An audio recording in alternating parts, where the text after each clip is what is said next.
فأعوذ بالله من الشيطان الرجيم بسم الله الرحمن الرحيم ألف لام ميم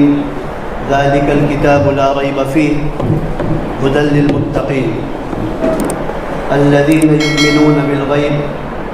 ويقيمون الصلاة ومما رزقناهم ينفقون صدق الله مولانا العظيم।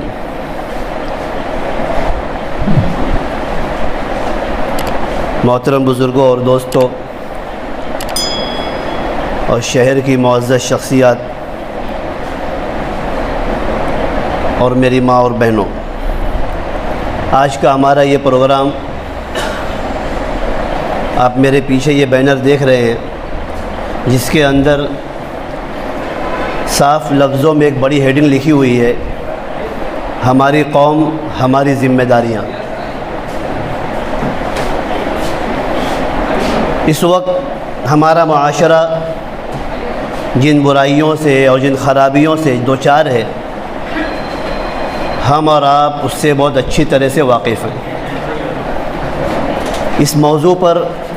शहर की और मुंबई की बड़ी शख्सियात आपसे गुफ्तगू करेंगी।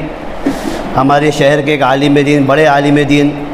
हमारे उस्ताद हज़रत मौलाना सैयद मोहम्मद तलहा साहब कासमी दामत बरकातुहुम भी आपसे ख़िताब करेंगे। मैं अपने इस प्रोग्राम का बाकायदा आगाज़ करने के लिए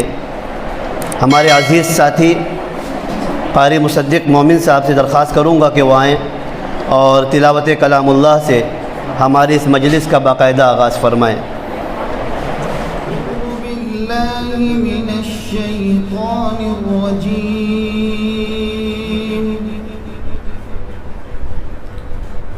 बिस्मिल्लाहिर्रहमानिर्रहीम। या अय्युहल्लज़ीना आमनू ला तत्तखिज़ुल यहूदा वन्नसारा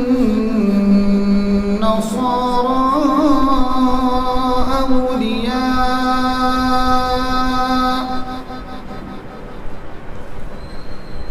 بعضهم أولياء بعض ومن يتولهم منكم فإنه منهم إن الله لا يهدي القوم الظالمين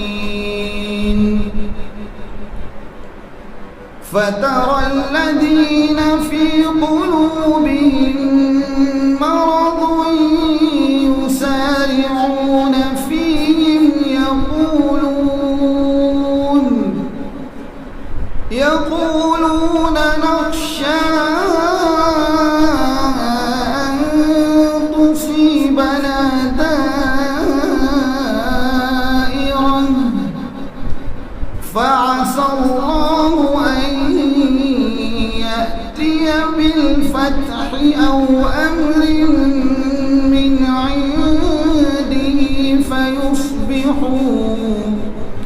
فيصبحوا على ما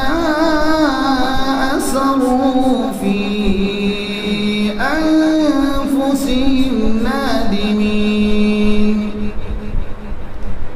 ويقول الذين آمنوا أهؤلاء الذين أقسموا بالله جهد أيمانهم إنهم لمعكم حبطت أعمالهم فأصبحوا خاسرين يا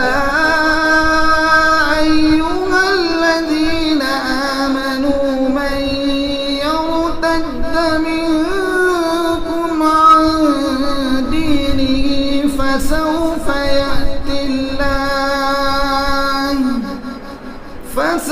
يأتي الله بقوم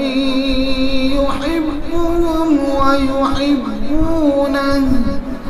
أذلة على المؤمنين الكافرين يجاهدون في سبيل الله ولا يخافون لومة لائم ذلك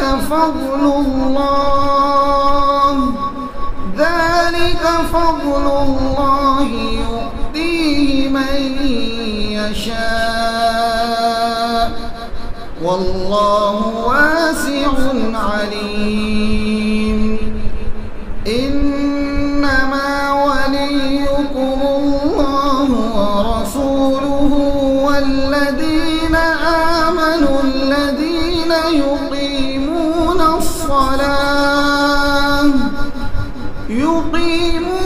الصلاة ويؤتون الزكاة وهم راكعون